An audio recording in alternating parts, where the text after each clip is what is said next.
गौरी पुत्र गणेश भगवान की जय। श्री शंकर पार्वती भगवान की जय।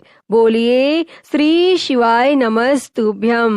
प्रिय भक्तजनों, आप सभी को शुक्र प्रदोष व्रत की हार्दिक शुभकामनाएं। भगवान श्री शंकर पार्वती जी की कृपा आप और आपके समस्त परिवार पर सदा सर्वदा बनी रहे। भक्तजनों, शुक्रवार के दिन त्रयोदशी तिथि पड़ने के कारण इस दिन शुक्र प्रदोष व्रत किया जाता है। इस दिन भगवान शिव जी की पूजा करने से ऐश्वर्य, धन, सौभाग्य की प्राप्ति होती है। साथ ही यह व्रत आर्थिक लाभ, दाम्पत्य जीवन में सुख शांति के लिए और संतान की लंबी आयु के लिए किया जाता है। यह प्रदोष व्रत अर्थात त्रयोदशी का व्रत मनुष्य को सुखी और संतोषी बनाता है। अतः जो भी भक्तजन आज के दिन प्रदोष का व्रत करते हैं और प्रदोष व्रत की कथाओं को सुनते हैं, उनके घर परिवार में सदा सुख शांति बनी रहती है और उन सभी भक्तों की सभी मनोकामनाएं पूर्ण होती हैं। भगवान शिव जी के साथ साथ माता पार्वती जी का भी आशीर्वाद उन्हें प्राप्त होता है। तो प्रिय भक्तजनों, आज हम इस वीडियो में शुक्र प्रदोष व्रत की बड़ी ही दुर्लभ कथा को सुनेंगे। तो आप सभी भक्तजन बड़ी ही श्रद्धा, ध्यान पूर्वक और प्रसन्न चित्त मन से भगवान श्री शंकर पार्वती जी के चरणों का ध्यान करते हुए इन कथाओं को पूरा अवश्य सुनिएगा। तो सभी प्रेम से बोलिए श्री शंकर पार्वती भगवान की जय। स्कंद पुराण के अनुसार सूत जी कहते हैं, विदर्भ देश में सत्यव्रत नाम से प्रसिद्ध एक राजा थे। धर्म पूर्वक राज्य करते हुए उनका बहुत सा समय सुख पूर्वक बीत गया और एक समय शाल्व देश के राजाओं ने विदर्भ देश पर आक्रमण कर दिया। उनके बीच भयंकर युद्ध हुआ। दोनों पक्षों की बहुत सी सेना मारी गई, परंतु अंत में विदर्भ देश के राजा भी उनके हाथों से मारे गए। विदर्भ राज की गर्भवती स्त्री दुखी होकर रात के समय राजभवन से निकलकर वन की ओर चली गई और सुबह होने पर उस रानी ने जलाशय के किनारे एक वृक्ष के नीचे एक सुंदर से पुत्र को जन्म दिया। उसके बाद वह प्यास से व्याकुल होकर जलाशय में पानी पीने गई। इतने में ही एक घड़ियाल ने आकर उसे अपना ग्रास बना लिया और वह बालक पैदा होते ही माता पिता से हीन हो गया। और जब वह नवजात शिशु वृक्ष के नीचे पड़ा हुआ जोर जोर से रो रहा था, उसी समय भगवान भोलेनाथ की कृपा से वहां पर एक उमा नाम की ब्राह्मणी पहुंची। वह अपने 1 वर्ष के बालक शुचि व्रत को गोद में लिए हुए थी। वह ब्राह्मणी बहुत ही गरीब और विधवा थी। वह भीख मांगकर अपना गुजारा करती थी। उस बालक को रोते हुए देखकर उसने मन ही मन सोचा कि यह तो बड़ी हैरानी की बात है कि यह नवजात शिशु जिसकी अभी तक नाल भी नहीं कटी है, यहाँ पर पड़ा हुआ है। इसकी माता कहाँ चली गई? जब वह ब्राह्मणी सोच में डूबी हुई थी, उसी समय वहां से एक सन्यासी गुजरे। वह ऐसे जान पड़ते थे मानो साक्षात शंकर भगवान हो। उन श्रेष्ठ भिक्षु ने उस स्त्री से कहा, हे ब्राह्मणी, तुम इस बालक की रक्षा करो, इससे तुम्हें परम कल्याण की प्राप्ति होगी। और इतना कहकर वह दयालु भिक्षु वहां से चले गए और उनके जाने के बाद ब्राह्मणी ने उस बालक को लेकर अपने घर की ओर प्रस्थान किया। और वह ब्राह्मणी एक चक्र नामक नगर में निवास करती थी। ब्राह्मणी ने उस बालक का अपने बेटे के समान ही पालन पोषण किया और उसका नाम धर्मगुप्त रखा। और वह भिक्षा के अन्न से ही अपने पुत्र और राजकुमार दोनों को पालने लगी। और एक दिन वह ब्राह्मणी उन दोनों बालकों को साथ लेकर भीख मांगती हुई देव मंदिर में चली गई। और उस समय वहां पर सांडिल्य मुनि पधारे हुए थे। सांडिल्य मुनि को देखकर ब्राह्मणी ने उन्हें प्रणाम करके पूछा, हे ब्राह्मण, एक सन्यासी के कहने पर मैं इस बालक को अपने घर ले आई हूँ। अभी तक मुझे इसके कुल का पता नहीं चला, फिर भी मैं अपने पुत्र की तरह ही इसका पालन पोषण करती हूँ। आप ज्ञान के नेत्रों से देखकर मुझे बताने की कृपा करें कि यह बालक किस कुल में उत्पन्न हुआ है और इसके माता पिता कौन हैं। तब मुनिवर बोले, यह विदर्भ देश के राजा का पुत्र है। इतना कहकर शांडिल्य मुनि ने उस बालक के पिता के युद्ध में मारे जाने तथा उसकी माता के ग्रह द्वारा ग्रस्त होने का सब समाचार पूर्ण रूप से बताया। और यह सुनकर ब्राह्मणी को और भी आश्चर्य हुआ। फिर उसने प्रश्न किया कि हे महामुनि, वह राजा सभी भोगों को छोड़कर युद्ध में क्यों मारे गए और इस बालक को यह दृढ़ता कैसे प्राप्त हुई? यह अपने राज्य को कैसे प्राप्त करे? यह तो मेरे पुत्र की तरह भिक्षा के अन्न से ही जीवन निर्वाह करता है। इसकी दरिद्रता के निवारण का क्या उपाय है? तब सांडिल्य मुनि बोले, इस राजकुमार के पिता विदर्भ राज पूर्व जन्म में पांड्य देश के राजा थे। एक दिन प्रदोष काल में राजा बड़ी भक्ति भाव से त्रिलोकी नाथ महादेव जी की आराधना में मग्न थे। उसी समय उनके नगर में बड़ा भारी कोलाहल मचा। उस शोर को सुनकर राजा ने बीच में ही भगवान शंकर की पूजा को छोड़ दिया और राजभवन से बाहर निकल गए। और इसी समय राजा का मंत्री शत्रु को पकड़कर उनके समीप ले आया और वह शत्रु पांडे राज्य का सामंत था। उसे देखते ही राजा ने क्रोध पूर्वक उसका मस्तक कटवा दिया। शिव पूजा को छोड़कर नियम को समाप्त किए बिना ही राजा ने रात में भोजन भी कर लिया। इसी प्रकार राजकुमार भी प्रदोष काल में भगवान शिव की पूजा किए बिना ही भोजन करके सो गया। वही राजा अगले जन्म में विदर्भ राज हुआ। शिव पूजा में विघ्न होने के कारण शत्रुओं ने उसको सुख भोग के बीच में ही मार डाला। पूर्व जन्म में जो उसका पुत्र था, इस जन्म में भी राजा का वही पुत्र है और भगवान शिव की पूजा का उल्लंघन करने के कारण यह दरिद्रता को प्राप्त हुआ है। इसकी माता ने पूर्व जन्म में छल से अपनी सौत को मार डाला था। उस महान पाप के कारण ही वह इस जन्म में ग्रह के द्वारा मारी गई। हे ब्राह्मणी, तुम्हारा पुत्र पूर्व जन्म में भी एक ब्राह्मण था। इसने अपना सारा जीवन केवल दान लेने में ही बिताया, यज्ञ आदि सत्कर्म नहीं किए, इसलिए यह दरिद्रता को प्राप्त हुआ है।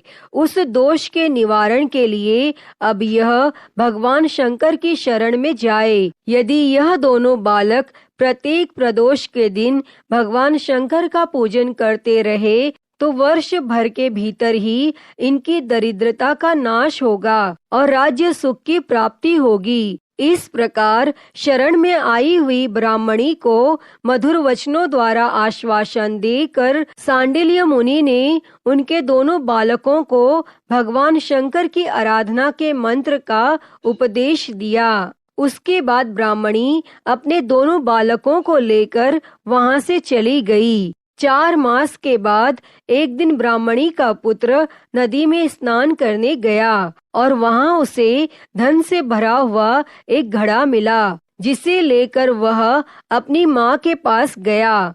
माँ धन से भरे हुए घड़े को देखकर खुश हो गई और उसने कहा, इसे अपने भाई के साथ आधा आधा बांट लो। मगर धर्मगुप्त ने इस धन में हिस्सेदारी से मना करते हुए कहा, मैं किसी अन्य के भाग्य का भागी नहीं हो सकता।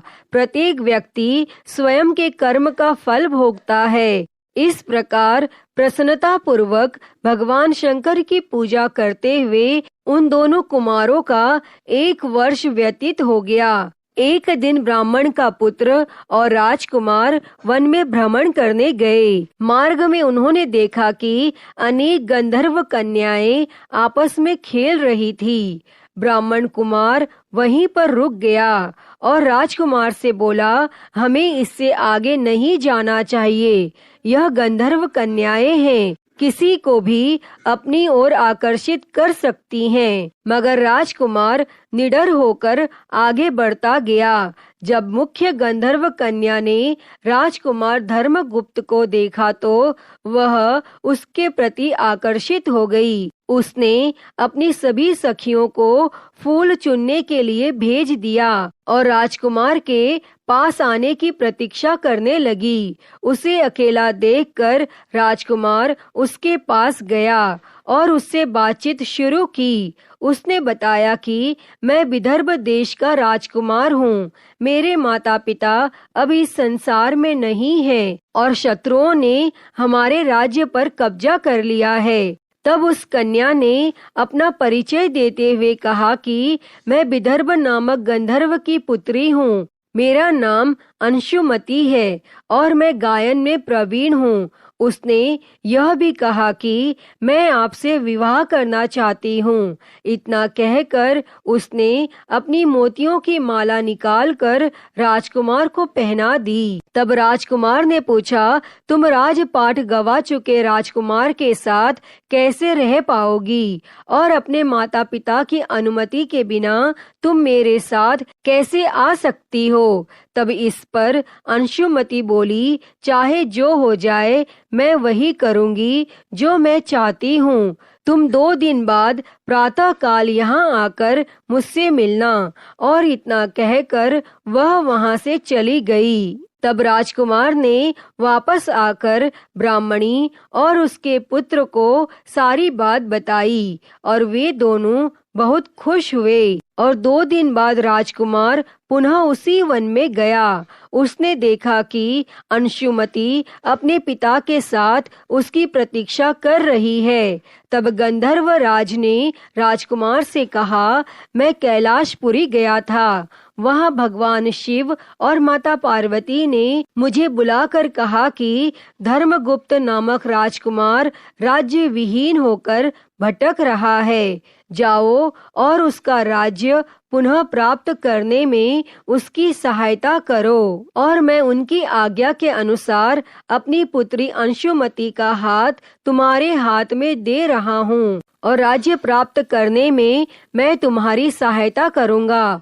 मेरी पुत्री 10,000 वर्ष तक तुम्हारे साथ इस पृथ्वी पर रहेगी और जब तुम शिवलोक में जाओगे तब भी वह इसी काया में तुम्हारे साथ ही रहेगी। तब भगवान शिव जी के आदेश अनुसार धर्मगुप्त और अंशुमति का विवाह हो गया और अंशुमति के पिता ने अपनी गंधर्व सेना भी राजकुमार को दे दी और सेना की सहायता से उसने अपने शत्रुओं को परास्त कर दिया और अपने पिता का खोया हुआ राज्य पुनः प्राप्त कर लिया। अब राजकुमार धर्मगुप्त राजा बन गया और उसने अपने बुरे दिनों में उसे पालने वाली गरीब ब्राह्मणी को राजमाता का दर्जा दिया और सूची व्रत को अपना छोटा भाई माना। और इस प्रकार नियमित रूप से प्रदोष व्रत करने से ब्राह्मणी, उसके पुत्र सूची व्रत और राजकुमार धर्मगुप्त को धन धान्य तथा सुख संपत्ति की प्राप्ति हुई। तब सूत जी कहते हैं कि जो मनुष्य प्रदोष व्रत की इस पुण्यमयी महात्म्य को एकाग्रचित्त होकर सुनते हैं अथवा पढ़ते हैं, उन्हें 100 जन्मों तक कभी दरिद्रता नहीं होती और अंत में वह ज्ञान के ऐश्वर्य से युक्त होकर भगवान शंकर के परम धाम को प्राप्त होते हैं। अतः हे श्री शंकर पार्वती भगवान जी, इस कथा को कहते, सुनते और हुंकारा भरते सभी पर सदैव अपनी कृपा बनाए रखना।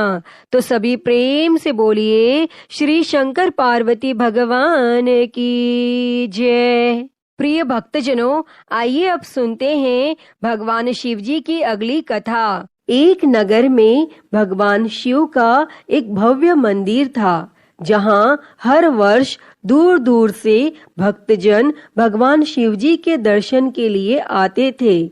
उस समय प्रदोष का व्रत था और उस दिन दूर दूर से सभी भक्तजन गंगा जल लेकर भगवान भोलेनाथ को जलाभिषेक करने आए हुए थे और मंदिर का परिसर भक्तों की भीड़ से भरा हुआ था। तभी अचानक आकाश में बिजलियां चमकी और सोने का एक थाल उतरा।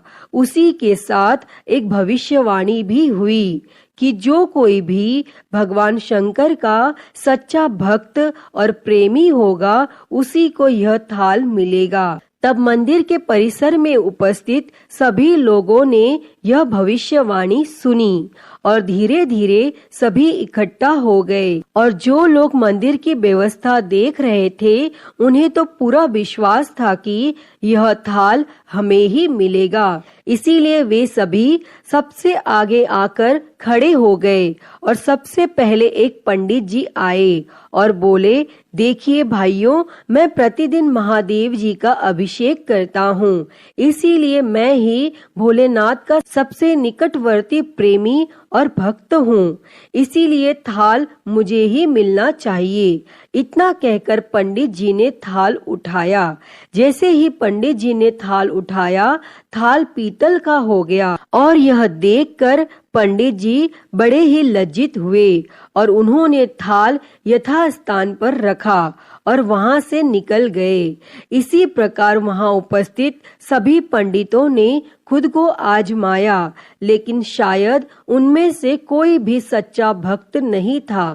उन्होंने भी थाल यथास्थान पर रखकर चले जाना पड़ा और इसके बाद उस नगर के राजा का आगमन हुआ और राजा साहब आगे आए और बोले कि हे प्रजाजनों, मैंने महादेव के मंदिर में बड़ी भारी दान दक्षिणा की है, इसीलिए यह थाल मुझे ही मिलना चाहिए। इतना कहकर राजा आगे बढ़े और थाल उठाया। जैसे ही राजा ने थाल उठाया, थाल तांबे का हो गया और यह देखकर महाराज भी बड़े लज्जित हुए और थाल को यथास्थान पर रखकर एक तरफ खड़े हो गए और इसके बाद इसी तरह एक एक करके दानी, महात्मा और भक्त पधारे और थाल को उठाया। लेकिन किसी के हाथ में कुछ और किसी के हाथ में कुछ और हो गया, लेकिन सोने का नहीं रहा। तब लोगों को पता चला कि हम में से कोई भी महादेव का सच्चा भक्त नहीं है और उसी समय एक किसान का आगमन हुआ। वह बेचारा महीनों बाद आज प्रदोष व्रत के शुभ अवसर पर शिवजी के दर्शन करने आया था। गरीबी और गृहस्थी के बोझ तले दबा दिन रात खेतों में मेहनत मजदूरी करके अपना और अपने परिवार का गुजारा करता था। अभी रास्ते में आ ही रहा था कि कोई भिखारी मिल गया और कुछ खाने को मांगने लगा। तब इस किसान को दया आ गई और अपने खाने के लिए जो जो खाना लाया था वह उसने उस भिखारी को दे दिया और थाल के बारे में इसने भी सुना था, लेकिन इसने उस ओर कोई ध्यान नहीं दिया। सीधा मंदिर में गया और महादेव का पूजन करके बाहर आ गया और परिक्रमा करके जाने को हुआ। तभी पीछे से एक व्यक्ति बोला, अरे ओ भाई, तुम भी यह थाल उठाकर देख लो, हो सकता है तुम ही वो सच्चे भक्त हो जिसके लिए यह थाल आया है। तब किसान को लगा कि वह व्यक्ति उसका मजाक बना रहा है, तो किसान ने हंसते हुए कहा, भाई, मैं तो कभी पूजा पाठ नहीं करता, महीने में एक आध बार मंदिर आ जाता हूँ, मैं काहे का सच्चा भक्त। वह आदमी बोला, हम तो देख चुके हैं, हमारी भक्ति 2 कौड़ी की भी नहीं है। अब तुम ही अपना हाथ लगाकर देख लो, सोने का थाल मिले ना मिले, किंतु पता तो चल जाएगा कि तुम्हारी भक्ति में कितनी सच्चाई है। तब लोगों के बहुत ही आग्रह करने पर आखिर उस भोले भाले किसान ने जाकर थाल उठाया, और जैसे ही उसने थाल उठाया तब लोगों के आश्चर्य का ठिकाना नहीं रहा। वह सोने का थाल रोशनी से चमकने लगा। यह देखकर सब लोगों में खुशियों की लहर दौड़ गई। सभी लोग उसके जयकारे लगाने लगे और पूछने लगे, भाई तुम ही सच्चे भक्त हो, अब हमें भी बता दो कैसी भक्ति करते हो जिससे महादेव तुमसे इतने प्रसन्न है। तब वह किसान बोला, भाई मैं कोई भक्ति नहीं करता, मैं केवल दिन भर खेतों में काम करता हूँ और थोड़ा समय निकालकर जरूरतमंद लोगों की मदद करता हूँ। इसके अलावा भगवान भोलेनाथ का मन ही मन ध्यान कर लेता हूँ और कोई विशेष कार्य नहीं करता। तब लोग पूछने लगे कि तुम लोगों की मदद क्यों करते हो? तब वो किसान बोला, सुकून, दूसरों के चेहरे पर मुस्कान देखकर मुझे जो आनंद और खुशी होती है उसे मैं शब्दों में बयान नहीं कर सकता। शायद यही कारण है कि महादेव मुझसे खुश हैं। प्रिय भक्तजनों, इसीलिए हमेशा याद रखें, सत्कर्म का आनंद भी आनंद से होता है और अंत भी आनंददायक होता है। दुष्कर्म का आरंभ भी दुख से होता है और अंत भी दुखदायक होता है। आप सैकड़ों मील की यात्रा करके भी दूसरे का दिल दुखाते हैं तो आपकी वह तपस्या, साधना और महादेव का दर्शन धूल के बराबर है। तो एक बार सभी प्रेम से बोलिए, हे भगवान भोलेनाथ, जैसे आपने उस किसान पर कृपा दृष्टि बरसाई वैसे ही अपने सभी भक्त जनों का कल्याण करना, सबकी गरीबी दरिद्रता दूर करना और उन्हें मोक्ष देना। हर हर महादेव। प्रिय भक्तजनों, आइए अब सुनते हैं माता पार्वती और भगवान शिव जी की अद्भुत कथा। एक बार माता पार्वती ने भगवान भोलेनाथ से पूछा कि हे भगवान, जो लोग अपने भाग्य से दुखी होते हैं उन लोगों को पहले से ज्यादा दुख क्यों मिलता है, और जो लोग सुख भोगते हैं उन्हें कोई दुख नहीं होता। तब उस समय भगवान ने माता के सवालों का जवाब नहीं दिया और उनके प्रश्न का जवाब देने के लिए उन्हें पृथ्वी लोक पर ले आए। तब दोनों ने मनुष्य देह धारण किया और नगर में पति पत्नी के रूप में रहने लगे। और एक दिन माता पार्वती ने रसोई बनाने की तैयारी शुरू कर दी, लेकिन माता ने देखा कि चूल्हा बनाने के लिए ईंट नहीं है, तो वे अपने घर से बाहर कुछ दूर पर ईंट लेने पहुंची और उन्होंने कुछ जर्जर हो चुके मकान से ईंट ले ली और जाकर चूल्हा तैयार किया। और कुछ समय बाद भोलेनाथ खाली हाथ घर लौटे। तब ऐसा देखकर माता ने पूछा, हे स्वामी, आप कुछ लेकर नहीं आए तो भोजन कैसे बनेगा? और इस पर भगवान ने कहा, अब उसकी जरूरत नहीं पड़ेगी। इसके बाद भगवान ने माता पार्वती से पूछा, हे पार्वती, तुम चूल्हा बनाने के लिए इन ईंटों को कहाँ से लेकर आई हो? तब माता पार्वती ने कहा, हे प्रभु, इस गांव में बहुत से ऐसे घर भी हैं जिनका रख रखाव सही ढंग से नहीं हो रहा है और उनकी जर्जर हो चुकी दीवारों से मैं ईंट निकाल कर लाई। तब शिव जी ने कहा, अच्छा, जो घर पहले से खराब थे तुमने उन्हें और भी खराब कर दिया। तुम मजबूत घरों की दीवारों से भी ईंट ला सकती थी। तब माता पार्वती जी बोली, हे भगवान, उन लोगों ने अपने घरों का रख रखाव अच्छी तरह किया है और वे सुंदर भी लग रहे हैं और उन्हें बिगाड़ना ठीक नहीं है। उन्हें बिगाड़ने का हमें मन नहीं किया। हे भगवान, इसलिए मैंने खराब हो रहे घरों से ईंट लाई हूँ। तब इस पर शंकर जी ने कहा, हे देवी, कुछ दिन पहले तुमने हमसे एक प्रश्न किया था कि दुखी लोग हमेशा दुखी क्यों रहते हैं और सुखी लोग सदैव सुखी क्यों रहते हैं। तो इसका उत्तर यही है कि जिन लोगों ने अपने जीवन को अच्छे कर्मों से सुंदर बना रखा है, उन्हें दुख कैसे हो सकता है। देवी, जो पहले से ही अपने भाग्य को कोसते हैं, उन्हीं को दुख प्राप्त होता है। अतः जो मनुष्य मुझ पर विश्वास रख के मेरा पूजन करेगा, बिल्व पत्र मुझे चढ़ाएगा और गंगा जल से मुझे स्नान कराएगा, वह मेरे लिए प्रिय रहेगा, उसे जीवन में कोई दुख नहीं होगा। और यह कहकर भगवान शिव जी माता पार्वती जी के साथ पुनः कैलाश को चले गए। तो सभी प्रेम से बोलिए, श्री शंकर पार्वती भगवान की जय। श्री शिवाय नमस्तुभ्यम। प्रिय भक्तजनों, आइए सुनते हैं श्री उमापति महादेव जी की आरती। तो सभी प्रेम से बोलिए, हर हर महादेव। जय शिव ओमकारा, हो भोले भज शिव ओमकारा।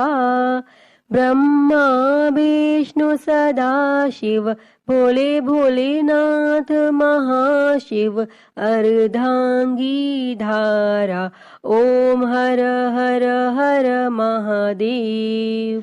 एकानन चतुरानन पंचानन राजे, हो भोले पंचानन राजे। हंसासन गरुड़ासन, हंसासन गरुड़ासन। वृषवाहन साजे, ओम हर हर हर महादेव। दो भुज चार चतुर भुज, दस भुज अति सोहे, हो भोले दस भुज अति सोहे। तीनों रूप निरखता, भोले जी का रूप निरखता। त्रिभुवन जन मोहे, ओम हर हर हर महादेव। अक्षमाला बनमाला मुंडमाला धारी, भोले मुंडमाला धारी।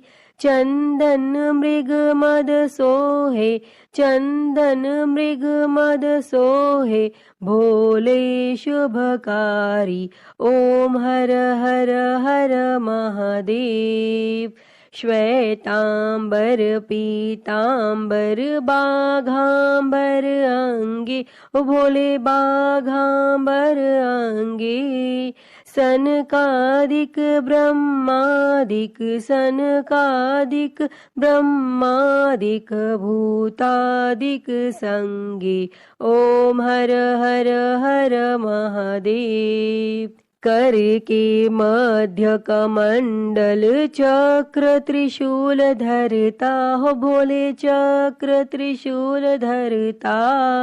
जग करता जग भरता, जग करता जग भरता। जग संहार करता, ओम हर हर हर महादेव।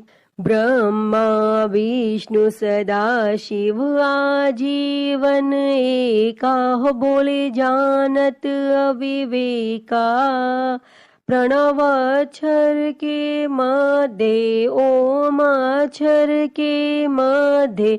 ये तीनों एका, ओम हर हर हर महादेव। काशी में विश्वनाथ विराजे नंदी ब्रह्मचारी, हो बोले नंदी ब्रह्मचारी।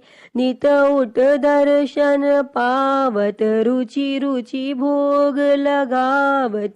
महिमा अति भारी, ओम हर हर हर महादेव। त्रिगुण स्वामी जी की आरती जो कोई नर गावे, हो बोले जो कोई नर गावे। कहत शिवानंद स्वामी, जपत हलाहल स्वामी, सुख संपत्ति पावे। ओम हर हर हर महादेव। जय शिव ओमकारा, हो भोले भज शिव ओमकारा। ब्रह्मा विष्णु सदा शिव, भोले भोलेनाथ महाशिव, अर्धांगी धारा। ओम हर हर हर महादेव, ओम हर हर हर महादेव। अच्युतं केशवं राम नारायणं, कृष्ण दामोदरं वासुदेवं, हरे श्रीधरं माधवं गोपिका वल्लभं, जानकी नायकं श्रीरामचन्द्रं भजे। हरे राम राम राम हरे हरे, हरे कृष्णा कृष्णा कृष्णा हरे हरे, हरे राम राम राम हरे हरे, हरे कृष्णा कृष्णा कृष्णा हरे हरे। बोलिए भगवान श्री रामचंद्र जी की जय। वृंदावन बिहारी लाल की जय। काशी विश्वनाथ महादेव की जय। श्री गणेश जी महाराज की जय। माँ भगवती की जय। धर्म की जय हो, अधर्म का नाश हो, प्राणियों में सद्भावना हो, विश्व का कल्याण हो, गौ हत्या बंद हो, गौ माता की सेवा हो, विश्व में शांति हो। ओम शांति शांति शांति ही। ओम नमः शिवाय, नमो नीलकंठाय, ओम नमः पार्वती पते, हर हर महादेव, हर हर महादेव, हर हर महादेव हर। प्रिय भक्तजनों, तो मैं उम्मीद करती हूँ कि आपको आज की यह कथा पसंद आई होगी, और अगर वीडियो अच्छी लगी हो तो इसे लाइक करें, ज्यादा से ज्यादा शेयर करें, और कमेंट बॉक्स में श्री शंकर पार्वती भगवान की जय लिखना ना भूलें। और महाकाल भक्ति ज्ञान चैनल को सब्सक्राइब कर नोटिफिकेशन बेल को जरूर ऑन कर लें। हर हर महादेव। धन्यवाद।